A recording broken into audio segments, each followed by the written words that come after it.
okay, coming at you from inside of my car. But I felt that I needed to record this now. So, what I do as an intuitive healer. So, intuitive healing is something that is woven, it's a modality that is woven into everything I do, whether it is Reiki, whether it is shamanic healing. And so, I'm going to try to explain to you the best way, or from my perspective, how intuitive healing works for me and really ultimately for you. So part of intuitive healing is this deep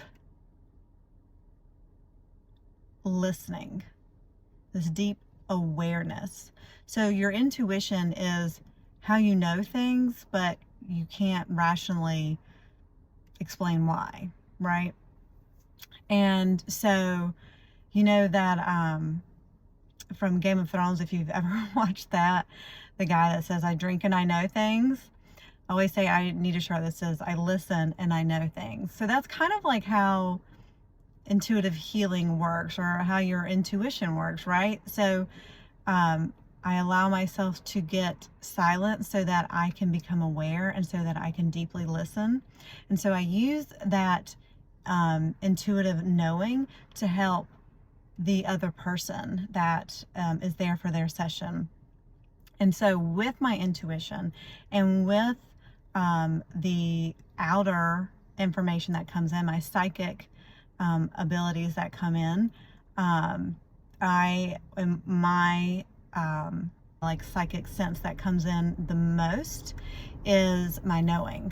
So if you were ever called one of those like know-it-alls or whatever, whenever you were younger, you probably have a really great sense of just knowing, and you just don't know why you know, but you know.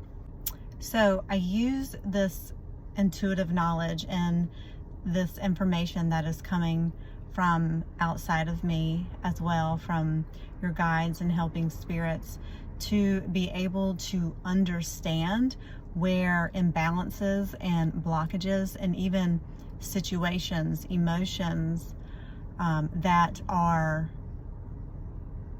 in the way or blocking, or any kind of dense or heavy energy that is preventing you from moving forward, from being a happy person, from being less frustrated, from being where you want to be in life, whether that is emotionally, physically. So using those intuitive skills, we can find out what it is. And sometimes it's me really just talking. Sometimes the healing happens a lot of me just saying it and pointing it out, or a feeling or an emotion out, because a lot of these energies that are stuck within us that cause these imbalances, it's just, a lot of it is that they need to be expressed and they need to be heard. And I find that the more I speak and the more things that come up and the more that information comes up and I speak it aloud, and also too, the more that the person either confirms or talks about it, it's like it just continues to just like release, and then more information continues to come out, and it's just this flowing. It's kind of like when you're trying to keep a secret and you can't keep it any longer, and then you finally just like basically vomit everything out. That's kind of what happens in intuitive healing in a way.